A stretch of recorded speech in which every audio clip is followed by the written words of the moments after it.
আসসালামু আলাইকুম ওয়া রাহমাতুল্লাহি ওয়া বারাকাতুহু। নাহমাদুহু ওয়া নুসাল্লি আলা রাসূলিল কারীম, আম্মা বা'দ। আউযু বিল্লাহি মিনাশ শাইতানির রাজীম। বিসমিল্লাহির রাহমানির রাহিম। ইন্নাল্লাযীনা আমানু ওয়া আমিলুস সালিহাত উলাইকা হুম শাররুল বারিয়্যাহ। ওয়া আন আবি হুরায়রা রাদিয়াল্লাহু তাআলা আনহু ক্বাল ক্বালা রাসূলুল্লাহ সাল্লাল্লাহু আলাইহি ওয়াসাল্লাম কালিমাতানি খফিফাতানি আলাল লিসান সাকিলাতানি ফিল মিজান হাবিবাতানি ইলার রহমান সুবহানাল্লাহি ওয়া বিহামদিহি সুবহানাল্লাহিল আযীম।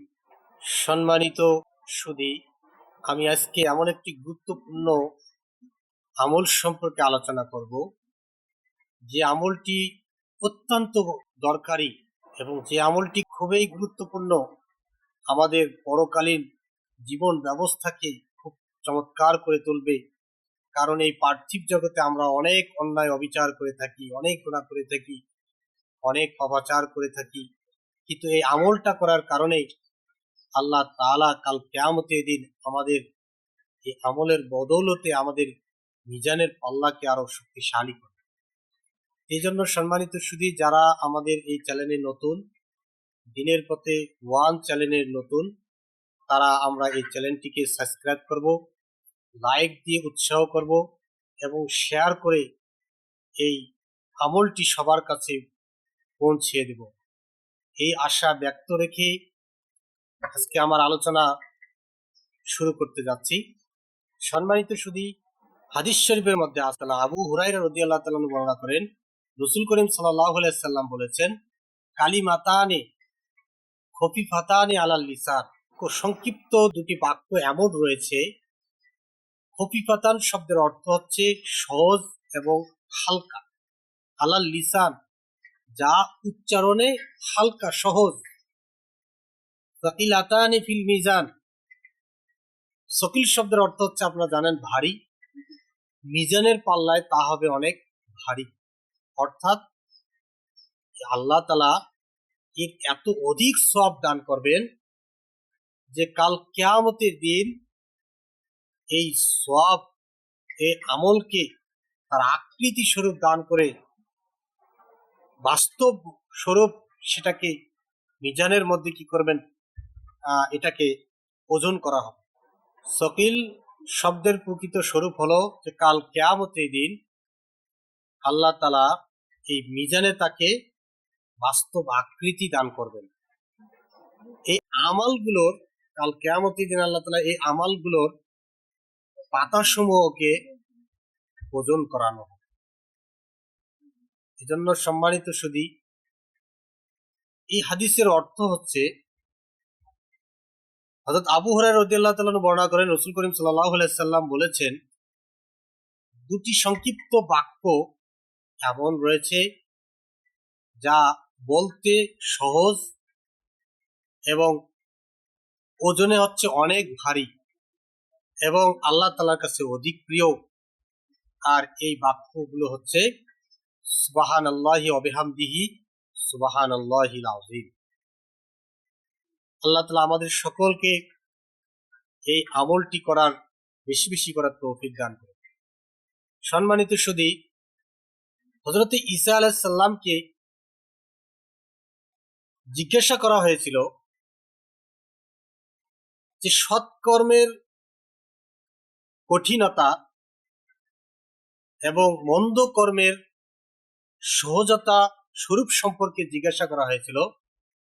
তাতে তিনি বলেন, সৎকর্মের তিক্ততা হচ্ছে উপস্থিত, সৎকর্মের তিক্ততা হচ্ছে উপস্থিত, তার মিষ্ট এবং কল্যাণ হচ্ছে অদৃশ্য, যার কারণে তা তোমাদের করতে খুব কঠিন হয়।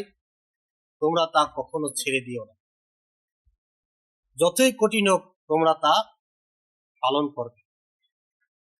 আর মন্দ কাজের সহজতা, এটা হচ্ছে প্রকাশিত, কিন্তু তার তিক্ততা এটা হচ্ছে অপ্রকাশিত, যার কারণে তা তোমাদের সামনে সহজ মনে হয়, কিন্তু তোমরা তা সহজ মনে করে এই কাজ তোমরা, মন্দ কাজ তোমরা করো না, মন্দ কাজ তোমরা কি ছেড়ে দিয়ে দাও, মন্দ কাজ তোমরা ছেড়ে দিয়ে দাও। সম্মানিত সুধী, এভাবে হযরত ঈসা আলাইহিস সালাম সৎ কাজের কঠিনতা এবং মন্দ কাজের নিষ্ঠতা বা সহজতা সম্পর্কে চমৎকার একটি উদাহরণ দিয়েছেন। আল্লাহ তাআলা আমাদের সকলকে বেশি বেশি সৎকর্ম করার তৌফিক দান করুক। আর এক হাদিসের মধ্যে আছে, হযরত আবু হুরায়রা রাদিয়াল্লাহু তাআলা আনহু বর্ণনা করেন, রাসূল করিম সাল্লাল্লাহু আলাইহি সাল্লাম বলেন, যে ব্যক্তি সকাল সন্ধ্যা 100 বার সুবহানাল্লাহি ওয়া বিহামদিহি পাঠ করবে, কাল কিয়ামতের দিন তার অপেক্ষা শ্রেষ্ঠ বাক্য আর কেউ নিয়ে আসতে পারবে না।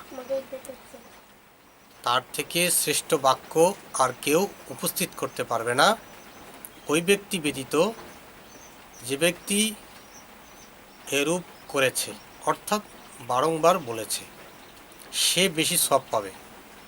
এই হাদিস দ্বারা বোঝা যাচ্ছে যে সকাল সন্ধ্যা প্রতিদিন 100 বার সুবহানাল্লাহি ওয়া বিহামদিহি পাঠ করা। কিন্তু আল্লামা তিবি রহিমাহুল্লাহ তাআলা বলেছেন যে হাদিসের শেষ অংশ দ্বারা একথা বোঝা যাচ্ছে যে শুধু 100 বারেই সীমাবদ্ধ নয়, যে ব্যক্তি যত বেশি করে পড়বে সে ব্যক্তি তত কিয়ামতের দিন শ্রেষ্ঠ বাক্য সে উপস্থিত করতে পারবে। আল্লাহ তাআলা আমাদের সকলকে বেশি বেশি এই আমলটি করার তৌফিক দান করুক। প্রস্তুত মানব জীবনের পরম আরাধ্য হলো যে আল্লাহ তাআলার সন্তুষ্টি অর্জন করা, আল্লাহ তাআলার সন্তুষ্টি অনুযায়ী জীবনযাপন করা, তাকে স্মরণ করা, সদা সর্বদা স্মরণ করা, তার জিকির আজগার করা, এভাবে আল্লাহ তাআলার সন্তুষ্টি অর্জন করা আমাদের প্রয়োজন। আর সেই অর্জনের জন্য আল্লাহ তাআলা কিছু বাক্য দিয়েছেন। হযরত সামুরা ইবনে জুনদুব রাদিয়াল্লাহু তাআলা আনহু বলেন, রাসূল করিম সাল্লাল্লাহু আলাইহি ওয়াসাল্লাম বলেছেন, 4টি বাক্য হচ্ছে শ্রেষ্ঠ: সুবহানাল্লাহ, আলহামদুলিল্লাহ, লা ইলাহা ইল্লাল্লাহু, আল্লাহু আকবার।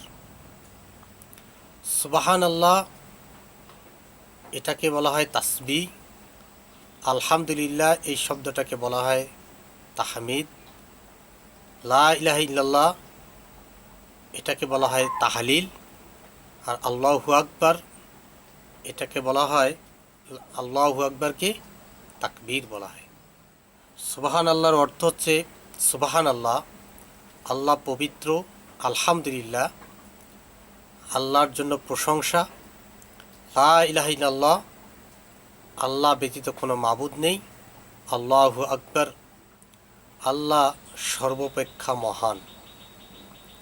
তো এই বাক্যগুলোর মাধ্যমে আমরা সদা সর্বদা আমাদের জবানের মধ্যে আমরা জারি রাখবো আল্লাহর স্মরণকে, আমরা এভাবে আমাদের জবানকে তরুতাজা রাখবো।